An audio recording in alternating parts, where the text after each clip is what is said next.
The Evergreen Media Network Studio, powered by Scott Tree Services.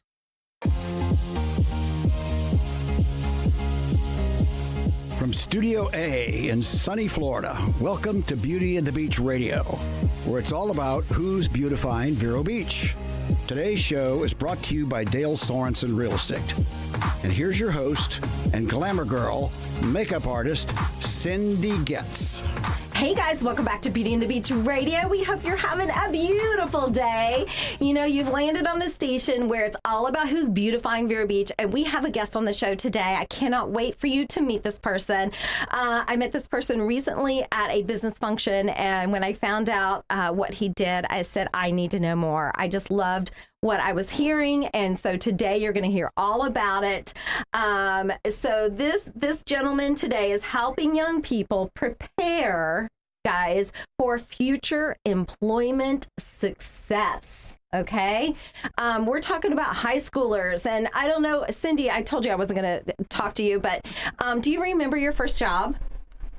I do. I don't know if I want to admit it, but I will. Okay, I'll admit mine. You go first. Oh, right. All right, let me get myself on camera. Let me figure out what my thing is. Here we go. Yeah, okay. So my first job, of course, was babysitting. Okay. Oh, shoot. But okay, that is... But that's not my... So I had 4 kids, and I got $1 an hour. Man, you're bringing in the dough, aren't you? It was really bad. But my first official job, and this is like a conversation starter, was with Publishers Clearinghouse. Really? Yes, and we used to mail out like 4, no, that's a lie. This was like 1970-something, 71, 72, and we would mail out like whole mail trucks of those envelopes a day. Whoa! That's how many we did, yeah. That's insane. It was insane. Oh my gosh. All I did was I worked on the line, and it was like a thing that they were filling up the envelopes, and so it went down the line, and that one went in, all the inserts.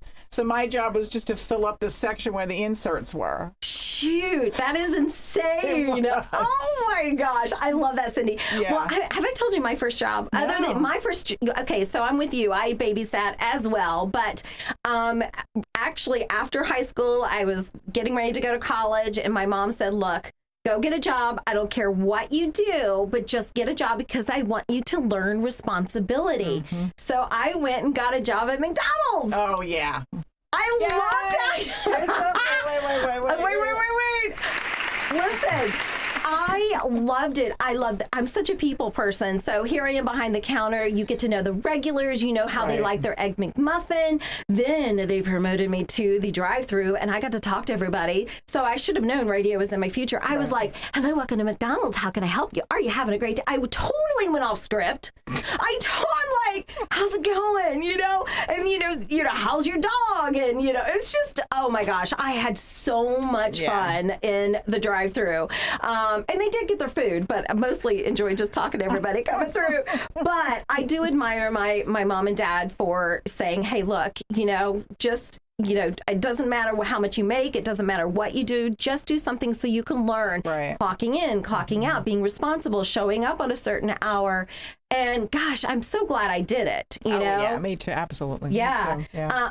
Surprisingly, I was on the 5 a.m. to 1 shift. I can't believe it because everybody knows me now and knows I am not a morning person. But I did it. So listen, our guest today, I am so excited. He is a Vero Beach High School graduate. He served in the U.S. Army. Thank you.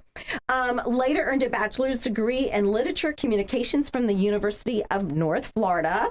After a brief stint, you can hit the applause anytime. Okay. After a brief stint in journalism, our guest started a career in the publicly funded workforce development industry.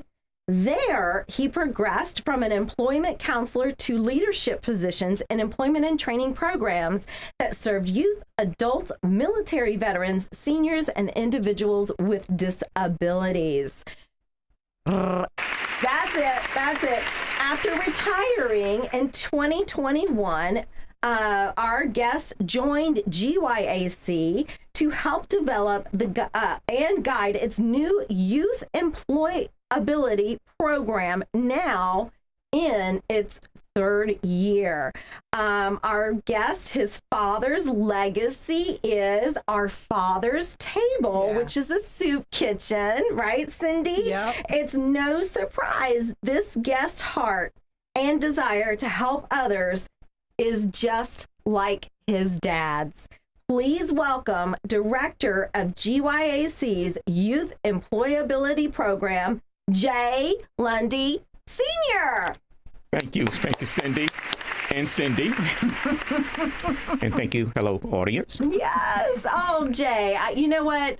First of all, what a legacy that your dad started in your family, helping other people. Yes, and it goes beyond the soup kitchen. He actually worked with youth. So he started the Little League baseball teams, football teams. Goodness. There was a pageant that he sponsored that participated in the Orange Blossom Classic in Miami. And this float, we had a float that reflected the citrus industry. Sure. And in competition with Coca-Cola, a Pan American airline won first place one year. Amazing. Get my favorite button. I know you remember him. Yes! Jay! So he did so many things prior to him getting involved with the soup kitchen, but yeah. Wow, incredible. Well, you know, here you thought you were going to retire, and here you are, just as vibrant as ever, helping our community, help children. And so let's dive right in. Let's talk about this program. How and why did first of all, for those that don't know what GYAC, what does it stand for and what is it about? Gifford Youth Achievement Center. So it's in its 25th year, serving an after-school program, serving initially the African American community in the Gifford area for the function of increasing a low graduation rate during the years after integration. And it's since it soared, and GYAC likes to feel it had a lot of a lot of play into that and participated in that getting that graduation rate up. But so right now, after school students come in, they're bused, and everything from homework assistance and activities, tutoring, and getting kids back on track and keeping them at the grade levels that they should be. Absolutely, and quite successful at what you do there. Yes. So here you are on board. You tell us how and why the Youth Employability Program got started. Talk to me about that. Okay, so as you may not know, the GYAC is very well supported by the board of directors, and the board during a retreat decided it wanted to come up with some additional services and activities for students getting into the high schools. As in most programs, after school programs, students tend to drop off and they have other activities, extracurricular activities and things like that. So they wanted to affect the students. And so they decided to come up with a program. And I saw Angela Perry,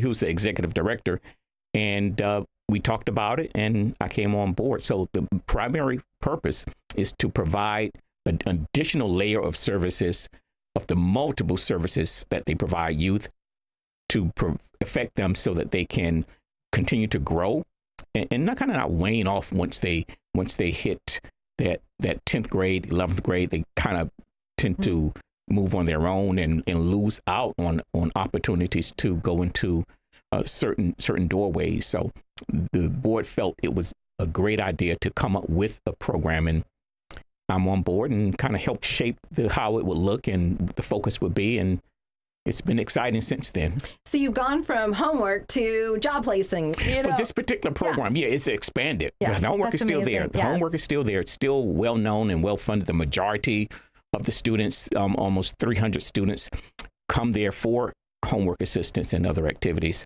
The first year in the YEP, I may be jumping a little bit in our conversation, we had 15 students to 15 employees. We had 20. The goal, actually, Cindy, was to have 15 students. Okay. We ended up with, I believe, 23 students that first year. Whoa, bravo. That's incredible. Wow. Second year, we boosted it up to 29, 30. And so that's where we focus on getting them those work opportunities, as well as giving them exposure to work readiness skills and what that looks like, not just the training, because this work readiness training is online, it's in the school system, it's available. But what we do, I'll share that in a minute. Yeah. Okay. So let's break it down. How exactly does this youth employability program work? How does it work? Talk about navigating them through the work world, teaching the value of work. Talk to me about how this works. Okay. So how a student qualifies or registers is how they register. They are part of the GYAC after school program. Okay. We do partner with one of our sister programs, the Indian River Community Colleges. Did I say community colleges? It's okay. Susan, I'm going to show my age, right? It's been renamed a little while ago. Yeah. Well, I was around when it was been renamed. So my sister actually attended Indian River Community College. So IRSC, Indian River State College, has a trio upward bound program that actually started at GYAC. So we work with some of those students as well. And so we look at making sure, if number one, they are first succeeding in school academically. Okay. And if they are, then we move them forward to the Youth Employability Program curriculum. Currently, we're using the Junior Achievement curriculum. So we're teaching them those work skills. The unique thing about what we do, Cindy, is we're trying to teach it from the employer's perspective. Why do you need to be to work on time? Sure. Why is teamwork important?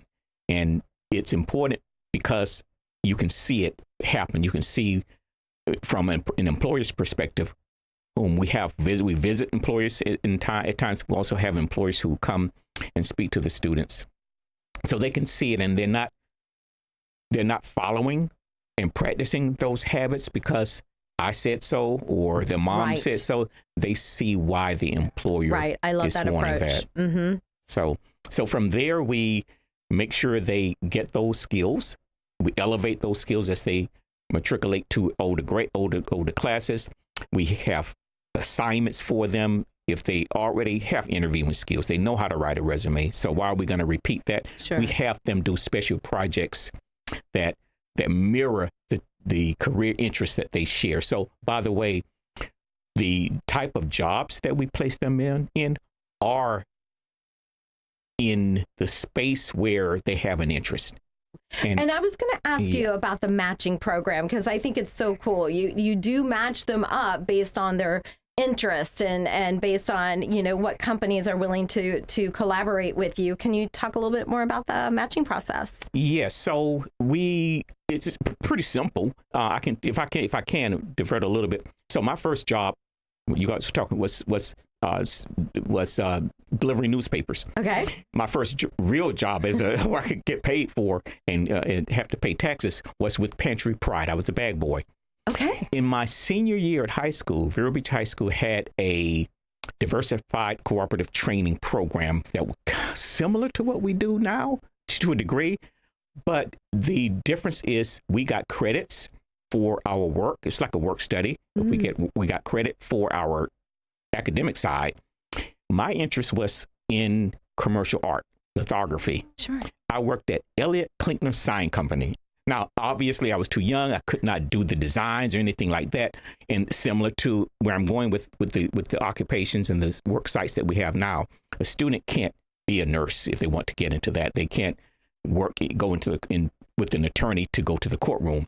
But if they have an interest in that space, in that field, is there a place or a position or an opportunity for that student to work, maybe help file papers, help with an engineering situation, help do some backlogging, filing, those types of things. And then once a week, they expose that student to the real occupation. Love that. I love that. Getting them in the environment. Yes. I want to make sure people are clear too. This is not volunteer work for the kids. They're actually getting paid, right? Absolutely. Yeah. Absolutely.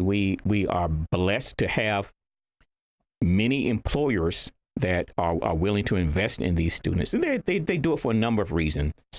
The one primary one is that there's a need. So they see there's a return on their investment by way of work being done and accomplished. So old files that need to be filed, backlogged information. Some, I don't want to use the word menial work, but those tasks that you just, during the summer, you don't get to, students have an opportunity to do those tasks.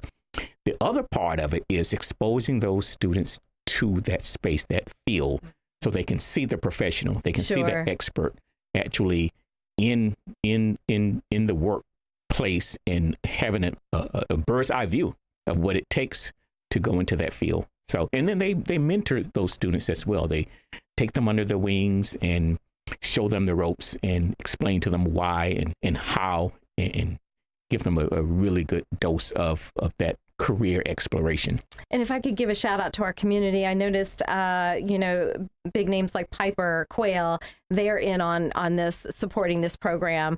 You got an Impact 100 grant to help this program. Is that correct? Yes. I would like to share this, that our student that worked at the Vero Beach Municipal Airport, that was his work site. He likes to call it Piper out of, that's so cute. But okay. It was not Piper. It was the Vero Beach Municipal Airport, and Director Shearer was a wonderful work site, and his team really took on this student, and so we were excited. But yeah, we have a number of employers that really are doing it, and thanks to the Impact 100 grant, those municipals and nonprofits that we got involved that just don't have it in their budget to hire and pay the salaries, we were able to pay those salaries through that grant. I love that. Clearly a very successful program that you have there at GYAC. We're talking to Jay Lundy Sr., the director of GYAC's Youth Employability Program. When we come back, we're going to talk about their plans for upcoming summer internships. So stay with us. We'll be right back.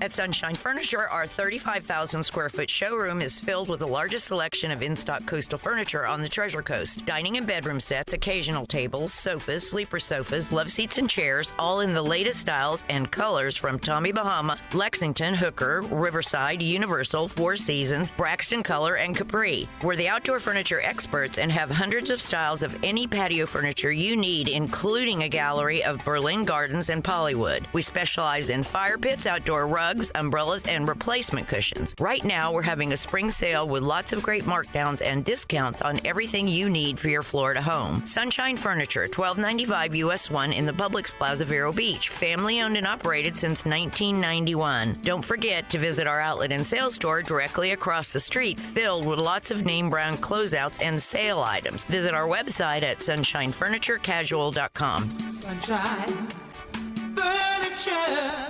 Enjoy Riverside Theater's Comedy Zone, where the comedy is wild, untamed, and downright hilarious. Come out this Friday and Saturday night at 6 and 8 p.m. for the Treasure Coast's best live stand-up comedy show, featuring nationally recognized comedians with cabaret-style seating and food and drink table service. Warning, you may laugh until it hurts. Kickstart your evening with live entertainment, food, and drinks at Live in the Loop. Buy tickets at riversidetheater.com and get ready for a night of non-stop laughs. Big news, Treasure Coast. Your favorite mortgage team just got even better. Introducing the same trusted faces you know and love, now with Union Home Mortgage. Hi, this is Shannon Pohl. Hi, this is Lucy Cranker. And these high-producing team members bring decades of experience, unwavering honesty, and hearts of gold to every home loan. And here's the best part. Same local processing, underwriting, and appraisers you rely on. Contact Union Home Mortgage. Visit us online at shannoncpohl.com and lucycranker.com. Cindy Goetz, she totally gets it. Oh my gosh, did you see my prom makeup? She so gets it. Dude, did you see her before and after makeup on Instagram? That makeup girl gets it. My wedding makeup was so amazing, and my makeup artist, she totally gets it. My senior photo makeup rocked. She gets it. You should see her new Facebook profile. Her makeup artist really gets her. My eye makeup is so on fleek. Thanks, Cindy Goetz. Cindy Goetz Makeup Artist, 772-633-4030. She gets it! Hey guys, welcome back to Beauty and the Beach Radio, where it's all about who's beautifying Vero Beach. We want to thank Dale Sorensen Real Estate for always making sure we're on air to promote those that are beautifying.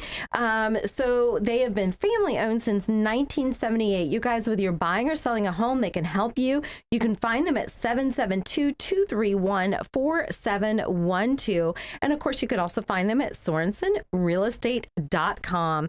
We also want to thank Varietals and More. They always make sure that we have lovely beverages for the show. And, I told them we're talking about, helping young people get into jobs and getting them, ready for that. And so the red, it's a cab, and it's called Textbook. Isn't that cool? And I know it's a wonderful red. This is from Varietals and More. And go see Rob and Michelle. Tell them you want a bottle of Textbook, and they will take care of you. And by the way, if you do mention Beauty and the Beach Radio, you get 10% discount. So thank you, Rob and Michelle at Varietals, right there in Royal Palm Point. We are wrapping it up. We are talking about GYAC's Youth Employability Program, or YEP. And here with us is the director, Jay Lundy. Jay, in wrapping it up, talk to us real fast about the summer internship, and then what's next for this program. Okay, so the summer internship for 2024 will mirror what we did last year. We're approximately 42 students. They'll be dispersed into different work sites. Some of them will work at morning shift, some an afternoon shift. And obviously, they're paid. Every Friday, we have what's called a Friday Success Rally, where the kids come together, share their stories, share their best practices, their gripes, and just kind of congregate. And then we have speakers that feed into their lives, and like we talk about things like your sponsor, the wine producer, those local businesses. So is it Varietals? Varietals. Varietals, a company like that would come and show the students and teach them about entrepreneurship. So we focus on entrepreneurship as well, financial literacy. This is doing the Friday Success Rally. Love it. So whatever we're led to kind of give those students an interest, a peek into what it takes to go into those spaces. We want to. It's about exposure. Absolutely. Yeah. So I love that. I love the rally. And not only are they paid, but I noticed somewhere too, there's transportation available. Absolutely. We do provide transportation. Yep. Starts June 10th and it ends the last day in the first weekend in August. August 2nd, I believe it's the date. Wonderful. Now, so what's coming up for this program? Okay, so we're going to get started a little bit earlier. We generally start the program, the curriculum part, in September, October. We have a career expo where we have potential work sites for the following year come and give the students an overview of their occupations and their opportunities. We're going to start a little bit early in mid-August, early September, and we have a lot of, without sharing too much, we're looking at growing both within and without. By within, a lot more activities, a lot more projects that are, because some of the students that started with us 3 years ago, now they're aging out. They're in the 11th grade, 12th grade. What are they going to do when they finish high school? What summer opportunity will help expand that? Are they going to stay local? Is there an opportunity for them to transition from high school into a job with that particular work site? So we're doing a lot of career planning beyond the YEP. So that's the biggest thing, expanding within. So the dream keeps expanding. I love that. Absolutely. I love that. Absolutely. We're going to have to wrap it up. I'm so thrilled for what you're doing. And I'm sure the kids, the feedback from them is probably, very exciting. Yes, right? Yes. They're kids. They are calling. When are we gonna get our shirts? When are we gonna? Because we have T-shirts. When are we gonna get the shirts? And so they're excited. I love it. With 30 seconds left, you said earlier, if you missed it, guys, his first job was paper boy, and then grocery bagger, right? Yes. What did you learn in like 15 seconds? What did you learn in your first couple of jobs? My first couple of jobs, discipline and I was energetic anyway, but teamwork, mainly teamwork. Absolutely. Oh, it's coming through at GYAC. I love it, Jay. Thank Keep you. up the great work. Thank you. Thank All you, Cindy. right. Have a great day. Okay, you too. And thanks again.